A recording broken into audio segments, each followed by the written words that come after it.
নমস্কার বন্ধুরা, আরও একটা বাচ্চাদের স্কুল টিফিন আইডিয়া নিয়ে চলে এলাম। আজকে বানাচ্ছি রাগি প্যানকেক বা গোলা রুটি।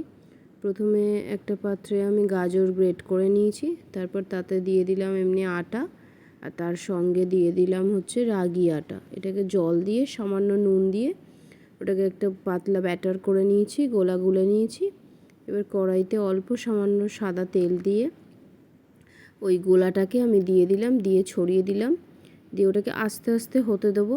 যেই নিচের দিক থেকে হালকা হয়ে যাবে, বুঝতে পারবো যে উঠে আসছে, তখন ওইটাকে আমরা উল্টে দেব, একটু চাপা দিয়ে দিয়ে দেব, দিয়ে তারপরে ওটা খুব ভালোভাবে হয়ে যাবে। তারপর ওটাকে উল্টে দেবো, নিয়ে তুলে নিলেই হয়ে যাবে আমাদের রাগি প্যানকেক। আমি এর সাথে একটু মধু দিয়েছি আমার ছেলের স্কুলে, আর কাজু কিশমিশ দিয়েছি।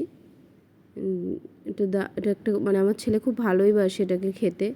একটু মধু দিয়ে দিয়েছি, ওকে তো সস দিই না, ওকে আমি এটা হানি সস বলে দেই, ও খুব ভালোবেসেই খেয়ে নেয়।